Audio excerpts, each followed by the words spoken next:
सतयुग, the age of truth. इसे हिंदू धर्म में 4 युगों में से पहला और सबसे अच्छा युग माना जाता है।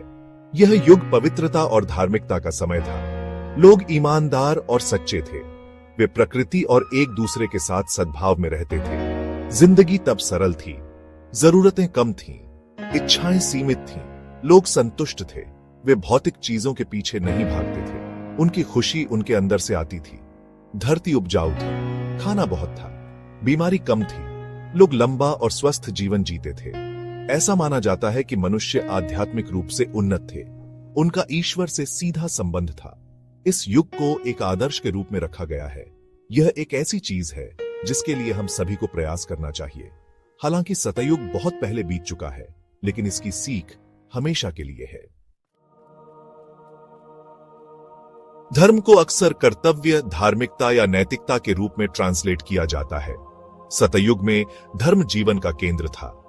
यह सभी कार्यों के लिए मार्गदर्शक सिद्धांत था। लोग ब्रह्मांड में अपनी जगह समझते थे। वे कॉस्मिक लॉ के अनुसार रहते थे। पूजा सरल थी, यह शुद्ध थी। विस्तृत रिचुअल्स की कोई आवश्यकता नहीं थी। लोग मेडिटेशन और प्रार्थना के माध्यम से ईश्वर से जुड़ते थे। वे अपने जीवन को ऑफरिंग्स के रूप में जीते थे। वेद हिंदू धर्म के सबसे पुराने ग्रंथ पूजनीय थे। वे ज्ञान और विजडम का स्रोत थे। लोग उनकी शिक्षाओं के अनुसार रहते थे। वे कर्म के महत्व को समझते थे।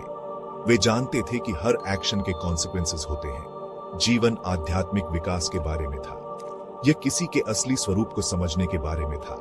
सतयुग हमें याद दिलाता है कि सच्ची खुशी खुद को धर्म के साथ अलाइन करने में है। सतयुग के लोग अपने गुणों के लिए जाने जाते थे। वे ईमानदार और सच्चे थे। उनमें इंटेग्रिटी थी। उनका वचन ही उनका बॉन्ड था। वे दयालु और करुणामयी थे। लालच और ईर्ष्या नहीं थी। लोग जो उनके पास था उससे संतुष्ट थे। वे उदार थे। वे अपने रिसोर्सेज फ्रीली शेयर करते थे। वे जरूरतमंदों की मदद करते थे। कोई डर या असुरक्षा नहीं थी। लोग एक दूसरे पर पूरी तरह से भरोसा करते थे। वे शांति और सद्भाव में रहते थे। वे सभी प्राणियों का सम्मान करते थे। वे हर चीज में ईश्वर को देखते थे। ये गुण आज आइडियल्स लग सकते हैं, लेकिन वे हमारी पोटेंशियल की याद दिलाते हैं। वे हमें दिखाते हैं कि जब हम धर्म के साथ रहते हैं तो क्या पॉसिबल है।